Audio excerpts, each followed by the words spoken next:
A farmer plowing a field and an engineer typing lines of code perform vastly different tasks, yet both function as the essential engine of human civilization. These are economic activities, purposeful, income-oriented processes that mediate between human labor, physical resources, and capital to generate value. This definition relies on market exchange and valuation. While volunteering or caregiving provides immense societal value, these actions sit outside the economic spectrum because they lack the objective of earning financial income. These activities vary across regions as spatial phenomena, dictated by a society's physical environment, its available resources, and the technological culture built to harness them. Mapping these actions reveals the structural development of a civilization, tracing the transition from basic survival to complex, high-value production. To decode this complexity, economists and geographers rely on the Clark-Fisher sectoral classification as the academic standard for mapping economic evolution. This model treats an economy as a sequential mechanism, one that upgrades its labor force and output capacity through distinct developmental phases. We can visualize this evolution through a 5-tiered structure, tracing a nation's journey from total dependence on physical resources to the highest levels of intellectual abstraction. In this framework, agrarian societies occupy the foundational tiers, while advanced nations concentrate their labor and capital in the upper levels of the hierarchy.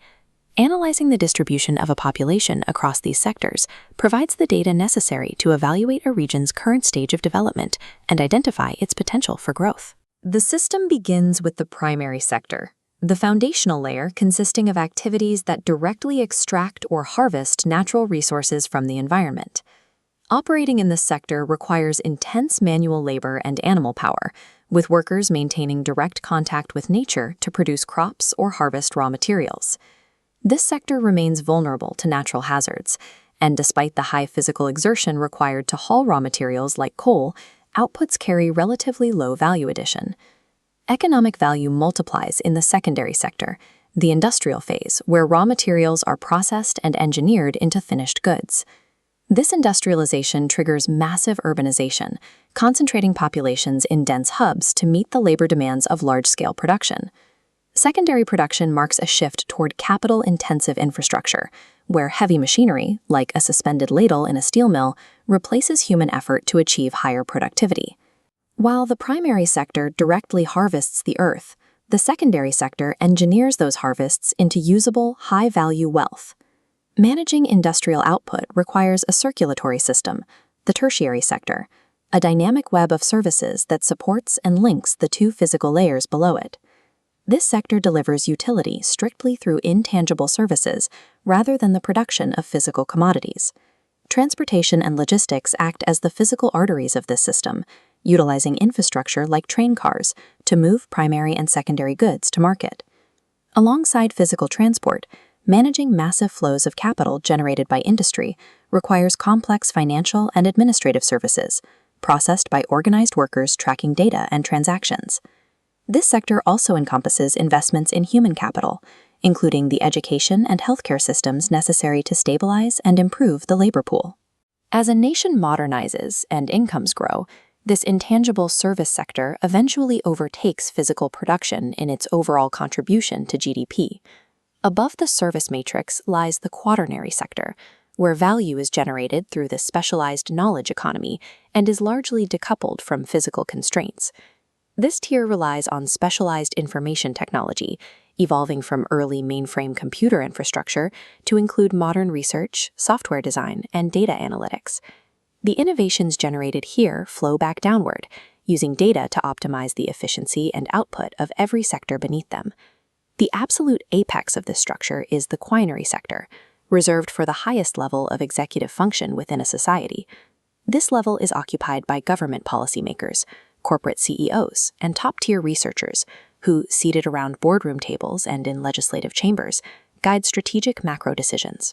While the lower layers generate utility, the quinary layer dictates the trade policies, institutional frameworks, and rules that govern the entire machine. This 5-tier model provides the structural backbone, but applying it across a global map reveals that the system is constantly modified by overlapping operational dimensions. Illicit activities generate significant wealth, yet because they are prohibited by law, they remain excluded from official GDP calculations and economic data.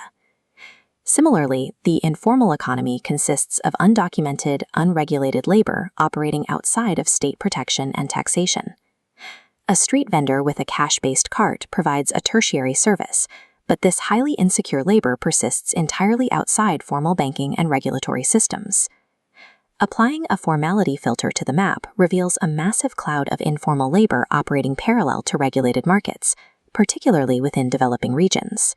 These modifiers explain how a commercial megafarm and a subsistence plot can both be classified as primary activities, yet represent entirely different economic realities. Today, this taxonomy is being rewired by the integration of automation into traditional labor structures, as seen in the high-speed assembly of microcircuits. This technology alters the capital requirements of even the oldest activities. A single mechanical harvester replaces thousands of manual laborers.